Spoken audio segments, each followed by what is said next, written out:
A24 has done it again and made one of the weirdest movies of the year, but at the same time, it's kind of special in its own way. So let's have some fun discussing Lamb.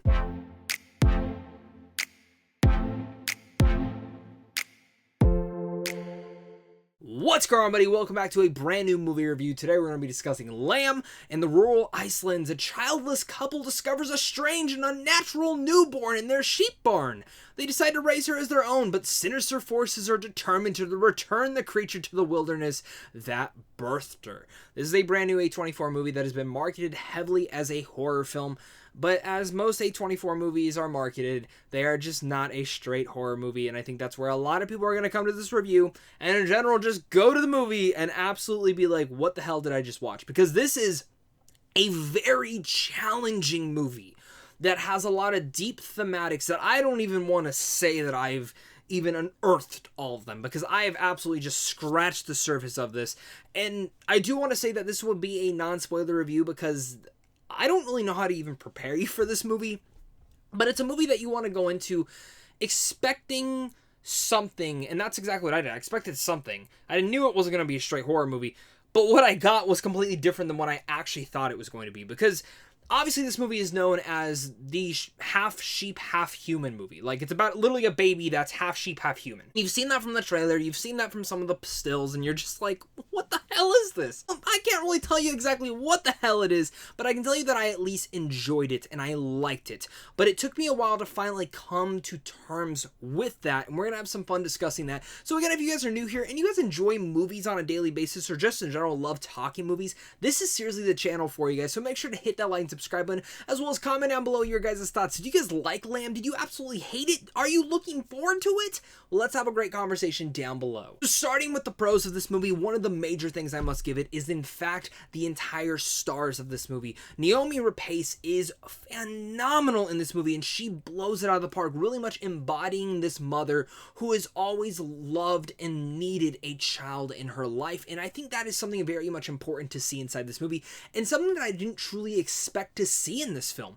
I think Naomi's performance in here is great, and the way that she is able to sell this concept along the likes of course, her husband, played by Hilmir, Gudnason, who I'm probably pronouncing that wrong, and Bjorn Hardlison, who plays Peter as well, his brother. All of them sell this concept in such a way that makes it believable and real. Because when it first started and you see this half lamb, half human there, you're kind of sitting there trying not to laugh. In fact, I tried really hard not to snicker at it, because especially when you start thinking of the messages, and we'll discuss that in a second, I sat there and I was just like, what the hell is that thing? You probably said the same thing, but the way that it comes about and the way that you start learning with these characters and why they would bring in this child to their family, you fully believe it, and they completely sold the concept of it all. Adding in writer and director Valdimar Jóhannsson. Again, I'm so sorry if I'm butchering these names. These are really hard to say for me, but I really like the writing and directing in here. I think it was actually very smart, very strategical, and again, you can feel that every single scene, sequence, and moment was planned in here for the best, and it needed to be, because there were so many different thematics that this film is trying to tackle. Get to my next pro, which is the themes in here, and again, I'm not even going to begin to say that I understand everything that happens in this movie,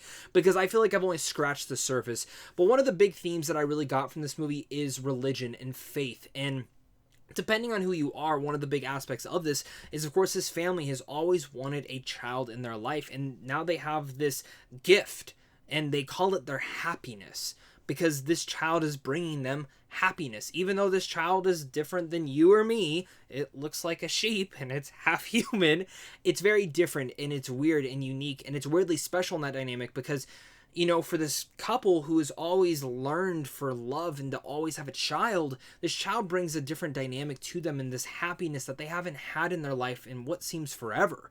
Really much through the first entire chapter 1, before this baby comes into their life, it's very mundane task, them just going through it, living on their farm, doing their things, which again, chapter 1 almost lost me.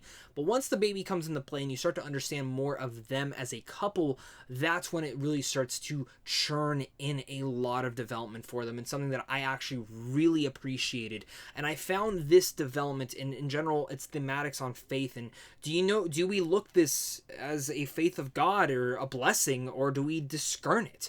You know, many people are born with deformities today, and you know, you love them for what they are and you do the best that you can with them. And I found this film to really dive in again on faith itself, but in general how we treat others based on how they look or feel, or even how they act. Looking at the parents in here as well and wondering, like, some people are going to be like, why would they love this child? Well, watching the movie, you would fully understand. That's the child that they feel like was a gift to them, and that's why you're going to give them as much and give them the best life that you possibly could. Again, those themes are very prevalent in here, and I'm sure there are so many more in here that really comes down to being certain some of the elements that are a little bit spoilerish, and I don't want to get into that. Because again, like I mentioned, there is something out there in the wilderness that obviously wants to bring this baby back to them. And when you start getting kind of more of the messaging of like, okay, so this is how the baby was born, this is why it was made, and why it looks like this, again, it goes hand in hand with that religious faith again, and that belief system, and I dug that. I thought that was phenomenal and really actually smart. It's also where I kind of dissect more into my mixed category of this entire movie, because that's not going to work for everyone. And for me, while I dug that overall, it did take me a bit to finally get into the movie, because I think the second act is great, and that's when I was sold on the movie. And then when it gets in the third act, I've come to more like it the more that I've actually sat and thought on the movie than I did originally leaving the theater. But the first act itself, easily 10 minutes could have been pulled from that to make this pacing work way better, because I checked the clock quite a few times, especially within that first chapter.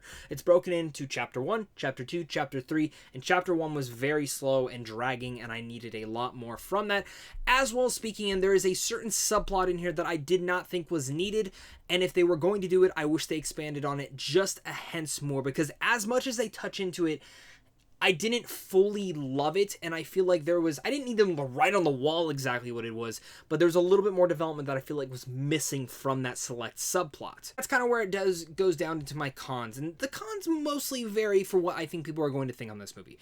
This movie fully wasn't for me personally. As much as I loved the themes, and again, the performances were really well done, I still left the movie not feeling fully emotionally invested in the film that I wanted it to. Maybe the movie didn't want me to, but it left me feeling a little bit empty. And that's not how I like to leave these type of movies. While it has strong themes and it is a challenging movie to get through and the performances were fantastic, I just still left empty, not really feeling much for it, but weirdly enough, I still want to go back and explore this one. So maybe my rating will grow as more as I think on the film, or even in general as more rewatches go, because of films like this, these are the movies that you do want to explore again. That's kind of where it gets me down to with Lamb.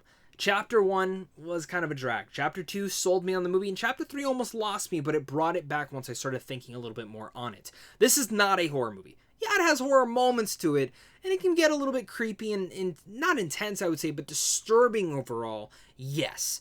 But the thematics of faith and in general what a blessing looks to a family can always look different. And do we take this blessing for what it is, or do we actually have to think on it a little bit more? These are the questions that the director and writer asks you here. And the performances from everyone, especially Noomi Rapace, are phenomenal and top-notch. The concept here, again, it'll be known as the half-human, half-sheep movie, and this baby comes into their lives, and that's exactly what this movie will be sold on. But there's a lot more to that under the skin, and I was not expecting that, and that's why I'm going to give Lamb a B-. This one's going to be different for every single person, so let me know down below. Did you guys hate this movie? Did you love it? What did you get from this movie? Let's discuss it all down below, and as well, make sure to hit that like and subscribe button. Head on over to Samshon Films on how to see films early, and of course, it's a big thing to you and a big thing to my Patreon supporters for watching this. It means the world, and without you guys, I wouldn't be able to do this. So, of course, until next time, stay classy.